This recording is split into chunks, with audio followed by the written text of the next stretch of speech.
ഇന്നത്തെ നമ്മളുടെ ഐറ്റം ഉണ്ടല്ലോ, എന്നെ പോലെ മടിച്ചുകളായിട്ടുള്ള ആൾക്കാർക്കും അടുക്കളയിൽ കയറിയാൽ പെട്ടെന്ന് തന്നെ ജോലി തീർത്ത് ഇറങ്ങി വരണം എന്നുള്ളവർക്കും പെട്ടെന്ന് നല്ല ടേസ്റ്റി ആയിട്ടുള്ള ഫുഡ് ഉണ്ടാക്കണം എന്ന് വിചാരിക്കുന്നവർക്കും അതേപോലെ ബാച്ചിലേഴ്സിനും കുബൂസും ചപ്പാത്തിയും ഒക്കെ കൂട്ടി തട്ടാൻ പറ്റിയൊരു ഐറ്റം. അപ്പോൾ അത് ഉണ്ടാക്കാൻ വേണ്ടി ആദ്യം തന്നെ പാനിലെ കുറച്ച് ഓയിലോ അല്ലെങ്കിൽ സൺഫ്ലവർ ഓയിലോ ചൂടാക്കിയിട്ട് ചെറിയ ക്യൂബാക്കി കട്ട് ചെയ്തിരിക്കുന്ന ഉരുളക്കിഴങ്ങ് ഇട്ടിട്ട് ഒരു 5 മിനിറ്റ് മീഡിയം ഫ്ലെയിമിൽ ഇട്ടിട്ട് നല്ലോണം നേരം വഴറ്റി കൊടുക്കണം. ഇനി ഇതിനകത്തേക്ക് ഉണ്ടല്ലോ ആവശ്യത്തിനുള്ള ഉപ്പും കുരുമുളകിൻ്റെ പൊടിയോടെ ചേർത്തിട്ട് പിന്നെ ഒന്നേരം മിക്സ് ചെയ്ത് കൊടുത്തോളൂ കേട്ടോ. എന്നിട്ട് വേണം ഇതിനകത്തേക്ക് അങ്ങോട്ട് പേസ്റ്റ് ആക്കിയിട്ടില്ല, ചതച്ചെടുത്ത ഒരു വലിയ തക്കാളി അങ്ങോട്ട് ചേർത്ത് കൊടുക്കാനായിട്ട് നല്ലോണം മിക്സ് ചെയ്ത് ഈ തക്കാളിയൊക്കെ ഒന്നങ്ങോട്ട് ചൂടായി വരുന്ന സമയത്ത് ഒരു 1/4 കപ്പ് നല്ല വെട്ടി തിളച്ച വെള്ളം കൂടെ അങ്ങോട്ട് ഒഴിച്ചു കൊടുക്കണം. പിന്നെ ഒന്നും കൂടെ അങ്ങോട്ട് മിക്സ് ചെയ്തിട്ട് അടച്ച് വെച്ചിട്ട് ഈ കിഴങ്ങ് നല്ലോണം അങ്ങോട്ട് വേവിച്ചെടുക്കണം കേട്ടോ. ഈ കിഴങ്ങ് വേവണേൻ്റെ ഒപ്പം തന്നെ ആ വെള്ളം അങ്ങോട്ട് വറ്റി വരണേ.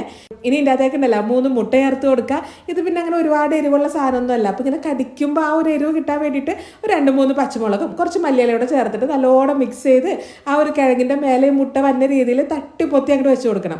എന്നിട്ട് പിന്നെ ഈ മുട്ടയ്ക്ക് വേണ്ടിയിട്ട് കുറച്ച് കുരുമുളകിൻ്റെ പൊടിയും കുറച്ച് ഉപ്പ് കൂടെ ചേർത്തിട്ട് അടച്ച് വെച്ചിട്ട് ലോ ഫ്ലെയിമിൽ ഈ മുട്ട അങ്ങോട്ട് വേവിച്ച് കൊടുത്താൽ സംഭവം ഇവിടെ റെഡി ആയിട്ടുണ്ട്. ഈ കിഴങ്ങ് വെന്ത് കഴിയുമ്പോണ്ടല്ലോ കിഴങ്ങിൽ ഉപ്പുണ്ടോയെന്നൊന്നും നോക്കണം കേട്ടോ. ഞാൻ നോക്കിയില്ല, അതുകൊണ്ട് തന്നെ എനിക്കൊരു ഇച്ചിരി ഉപ്പ് കുറവായിരുന്നു.